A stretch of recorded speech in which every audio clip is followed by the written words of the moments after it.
ቻይናው ቢሊዮነርና የአሊባባ ግሩፕ መስራች ጃክ ማ ለአፍሪካውያን የሥራ ፈጣሪዎች $1.5 ሚሊዮን ወይም 230 ሚሊዮን ብር አወዳድሮ ለመሸለም መድቧል። ውድድሩን የሚያሸንፉ እያንዳንዳቸው ከ100,000 እስከ $300,000 ወይም ከ15 ሚሊዮን እስከ 45 ሚሊዮን ብር ያገኛሉ። ከዚህ በፊት በነበሩ ተመሳሳይ ውድድሮች ላይ ኢትዮጵያን ተሳትፈውና አሸንፈው የሽልማቱ ተጠቃሚ ከመሆናቸውም በላይ ቢዝነሳቸውን በዓለም አቀፍ ደረጃ ማስፋፋት ችለዋል።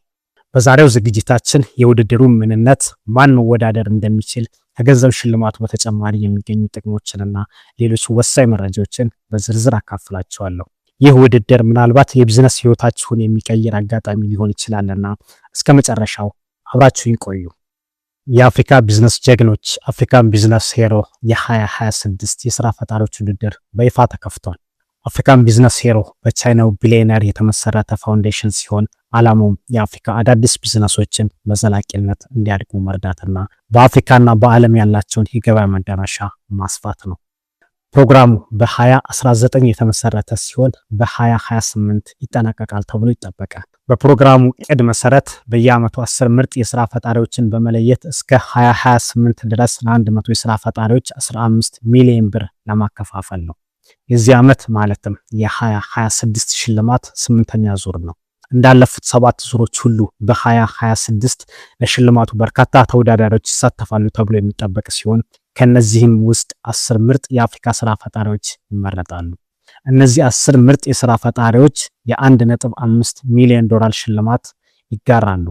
የ2026 ፕሮግራም ከሌላ ጊዜ ልዩ የሚያደርገው ከዚህ በፊት በመጨረሻ እጩ ተብለው የሚለዩት 50 ተወዳዳሪዎች የነበሩ ቢሆንም በዚህ ዓመት ግን የመጨረሻው እጩ ተወዳዳሪዎች ወደ 100 ከፍ እንዲሉ ተደርጓል።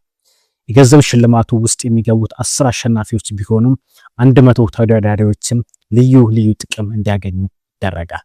የአሸናፊዎችን የሽልማት መጠን በገንዘብ ስንመለከት በውድድሩ አንደኛ ለሚወጣው አሸናፊ $300,000 ወይም በኢትዮጵያ ብር ሲሰላ ከ45 ሚሊዮን ብር በላይ ይደርሰዋል። ለሁለተኛ ደረጃ አሸናፊ $250,000 ወይም 38 ሚሊዮን ብር፣ ለሶስተኛ ደረጃ ደግሞ $150,000 ወይም 22 ሚሊዮን ብር ይሰጠዋል። ለተቀሩት 7 ተወዳዳሪዎች እያንዳንዳቸው $100,000 ወይም 15 ሚሊዮን ብር ያገኛሉ። በተጨማሪም ለአሸናፊዎች ስልጠናና ተሞክሮ ልውውጥ $100,000 ተመድቧል። የገንዘብ ሽልማቱ የሚሰጠው ከአንደኛ እስከ 10ኛ ለወጡት ቢሆንም እጩ ተወዳዳሪ ወይም 100 ውስጥ መግባት በራሱ ቢዝነስን በአፍሪካና በዓለም አቀፍ ደረጃ ካሉ ሀሳብን ኢንቨስት ሊያደርጉ ከሚችሉ ባለሀብቶች ጋር ያገናኛል። ምክንያቱም በእያንዳንዱ የውድድር ደረጃ በጋዜጣዊ መግለጫዎች፣ በማህበራዊ ሚዲያ ዘመቻዎችና በሚዲያ ሽፋን አማካኝነት ቢዝነሳቸውን የማስተዋወቅና የህዝብ ግንኙነት ስራ ይሰራላቸዋል። በዚህም አይነት እድል ተጠቃሚ ከሆኑት ውስጥ አንዱ ገበያ ቢዝነስ የተሰኘው ባለቤቱ ኢትዮጵያዊ የሆነ የቴክኖሎጂ ኩባንያን መጥቀስ ይቻላል። ገበያ በ2022 ምርጥ 10 ውስጥ ገብቶ ገንዘብ ከመሸለሙ በተጨማሪ ከተለያዩ ዓለም አቀፍ ድርጅቶች ጋር ለመስራት እድል አግኝቷል። አብሮ ለመስራት ከቻላቸው ድርጅቶችም አንዱ ማይክሮሶፍት ካምፓኒ ነው። ልዩ የሥራ ፈጠራ ማህበረሰብ እና ትስስር አባል መሆን። ተወዳዳሪዎቹ የመጨረሻ 10 ውስጥ ገብተው ገንዘብ መውሰድ ባይችሉም የሥራ ፈጠራ ማህበረሰብና ትስስር ውስጥ አባል መሆን ይችላሉ። ይህ የማህበረሰብ ትስስር ሥራ ፈጣሪዎችን፣ ባለሀብቶችን፣ አማካሪዎችንና አገልግሎት ሰጪዎችን ያቀፈ ስለሆነ ለሌላ ጊዜ ተጠቃሚነትን ሊያስገኝ ይችላል። የምክር አገልግሎት ማግኘት።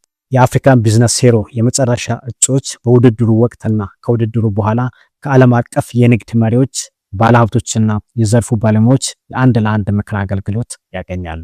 ይህም ስልታቸውን እንዲያስተካክሉና ንግዳቸውን እንዲያስፋፉ ይረዳቸዋል። ተግባር ተኮር ስልጠናዎች በፋይናንስ አስተዳደር፣ በገበያ ጥናት፣ በአእምሮ ሀብት ንብረት ህግ፣ ለኢንቨስትመንት ዝግጁ መሆንና በንግድ እድገት ስልቶች ላይ ስልጠናዎችን እጩ 100 ውስጥ የገቡት ማግኘት ይችላሉ። የውድድሩ መስፈርቶች። ለውድድሩ አሸናፊ የሚያደርገው የምትወዳደሩበት የሥራ ብቃት ሲሆን ለመወዳደር ደግሞ መስፈርቶች አሉ። እነሱም አንደኛ የቢዝነሱ ደረጃ ወይም የቢዝነሱ ዕድሜ። የምትወዳደሩበት ቢዝነስ የተመሰረተና 3 ዓመትና ከዛ በላይ የሆነ እንዲሆን ይጠበቃል። ሁለተኛ ዜግነት። ኢትዮጵያን ጨምሮ ማንኛውም አፍሪካዊ መሆን አለበት። ምናልባት አመልካቹ ዜግነቱ አፍሪካዊ ባይሆን ወላጆቹ ወይም አያቶቹ አፍሪካዊ ከሆኑ መወዳደር ይችላል። የቢዝነሱ መገኛ ቢዝነሱ ከአፍሪካ ውስጥ ቅርንጫፍ ያለው ቢሆንም ዋና መስሪያ ቤቱ ግን አፍሪካ ውስጥ መሆን አለበት። አራተኛ ዘርፍ ፕሮግራሙ በፋይናንስ ቴክኖሎጂ፣ በጤና፣ በግብርና፣ በቴክኖሎጂ፣ በማኑፋክቸሪንግ እና አዳዲስ እየመጡ ባሉ ቴክኖሎጂዎች ላይ የተሰማሩ አዳዲስ ስራዎች እና ሌሎችም መሳተፍ ይችላሉ። ዋናው ነገር ስራው ፋይዳ ያለውና ተወዳድሮ ማሸነፍ የሚችል መሆኑ ላይ ነው። በውድድሩ ተጠቃሚ የሆኑ ኢትዮጵያውያን የጃክማ ወይም የአፍሪካ ሄሮ የስራ ፈጠራ ውድድር በአፍሪካ ደረጃ የሚደረግ ቢሆንም ከዚህ በፊት በነበሩ ውድድሮች ኢትዮጵያውያንም ተሳትፈው የተለያየ ደረጃ እና ውጤት አምጥተዋል። ከውጤታቸው ውስጥም የመጨረሻ እጩ በመሆን 50 ውስጥ የገቡ 20 ውስጥ የገቡ ብሎ ምርጥ 10 አሸናፊ ውስጥ በመግባት $100,000 ሽልማትና የቢዝነስ ስሮችን ያገኙ ኢትዮጵያውያን አሉ። ከነዚህም ውስጥ ቀደም ብለን የጠቀስነው ገበያ የቴክኖሎጂ ቢዝነስን መጥቀስ ይቻላል። የውድድሩ ማመልከቻ ቅጽ ከላይ የተዘረዘሩትን መስፈርቶች የምታሟሉ የስራ ፈጣሪዎች አፍሪካን ቢዝነስ ሄሮ ብላችሁ ብትገቡ የመወዳደሪያ ፎርሙን ማግኘት የምትችሉ ይሆናል። በዚህ ቪዲዮ መግለጫ ላይም ወደ መወዳደሪያ ፎርሙ የሚመራችሁን ሊንክ ማግኘት ትችላላችሁ። መጠይቆቹ በአንጻራዊነት ሰፋ ስለሚሉ የውድድሩ ማብቂያ ቀን ከመድረሱ በፊት ማመልከቻችሁን ለማጠናቀቅ ሞክሩ። ቀደም ብላችሁ ከጀመራችሁ ብዙ ጊዜ ስለምታገኙ በአግባቡ መስራት ትችላላችሁ። ዌብሳይታቸው ላይ በ2025 የተዘጋጀ የመወዳደሪያ ፎርም የያዘ ፒዲኤፍ ፋይል ስላለ እሱንም ዳውንሎድ አድርጋችሁ መጠቀም የምትችሉ መሆኑን እየገለጽኩላችሁ፣ በተለይም ኢንተርኔት ለማግኘት የምትቸገሩ ይህንን ፒዲኤፍ ዳውንሎድ አድርጋችሁ ኢንተርኔት ሳትጠቀሙ የመወዳደሪያ ሰነዳችሁን ማዘጋጀት ትችላላችሁ። በተመሳሳይ የፒዲኤፍ ሊንኩንም እዚሁ የቪዲዮ መግለጫ ላይ የምታገኙት ይሆናል ማለት ነው። በነገራችን ላይ ከዚህ በፊት ሌላም የስራ ፈጠራ ውድድር እድልን በተመለከተ የሰራሁት ቪዲዮ አለ። እሱም የቶሚ ኤሌሚሎ ፋውንዴሽን ያዘጋጀው ሲሆን የማመልከቻ ጊዜው ስላላለፈ በሱ ላይ መሳተፍ ትችላላችሁ። የሱንም ሊንክ በተመሳሳይ እዚሁ ቪዲዮ ላይ ማግኘት የምትችሉ ሲሆን ወይም ደግሞ ከዚህ በፊት በዝርዝር የሰራሁት ቪዲዮ ስላለ መመልከት የሚችሉ መሆኑን ገልጽላችኋለሁ።